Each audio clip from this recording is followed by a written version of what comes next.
Interfere করে তাহলে সেখানে আমরা বুঝবো অন্যরকম।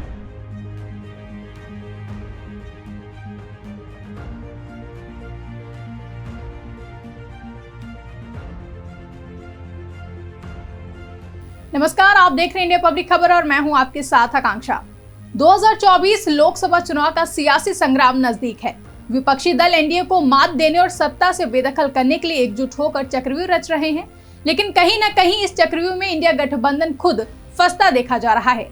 लोकसभा चुनाव से पहले विपक्षी इंडिया गठबंधन को पश्चिम बंगाल में जोर का झटका लगा है। पश्चिम बंगाल की मुख्यमंत्री और तृणमूल कांग्रेस की प्रमुख ममता बनर्जी ने एकला चलो का नारा दे दिया है, जिसके बाद विपक्षी इंडिया गठबंधन की तस्वीर और भविष्य पर संकट के बादल गहरे हो गए हैं। दरअसल पश्चिम बंगाल की मुख्यमंत्री ममता बनर्जी की पार्टी टीएमसी भले ही इंडिया गठबंधन का हिस्सा है, मगर लोकसभा चुनाव में एकला चलो रे के संकेत मिल रहे हैं।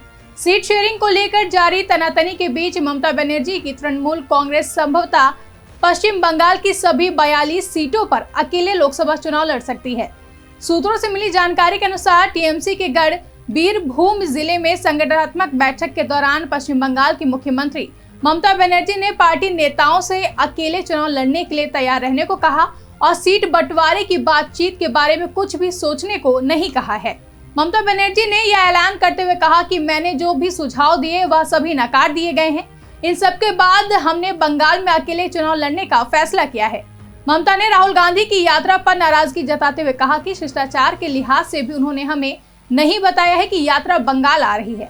हालांकि ममता बनर्जी ने कहा कि ये इंडिया गठबंधन के साझेदार के तौर पर राष्ट्रीय स्तर पर चुनाव के बाद अपनी आगे की रणनीति पर फैसला करेंगी।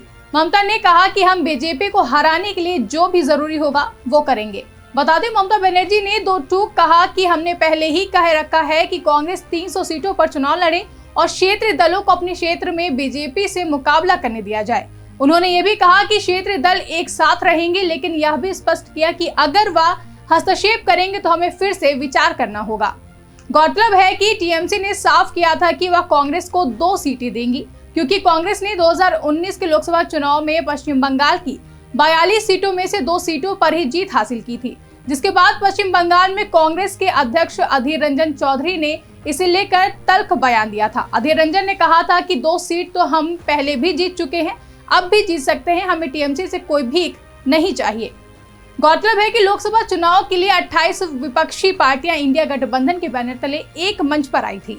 विपक्ष एकजुट होकर बीजेपी के नेतृत्व वाले एनडीए को पटखनी देने और चुनावी चुनौती देने का दम भर रहा था, लेकिन अब ममता ने बंगाल में विपक्षी गठबंधन को बड़ा झटका दे दिया है, जिसके बाद देखना दिलचस्प होगा कि ममता बनर्जी के इस बयान के बाद इंडिया गठबंधन पर क्या असर पड़ता है और इंडिया गठबंधन का एनडीए को पटखनी देने का सपना पूरा हो पाएगा या फिर नहीं।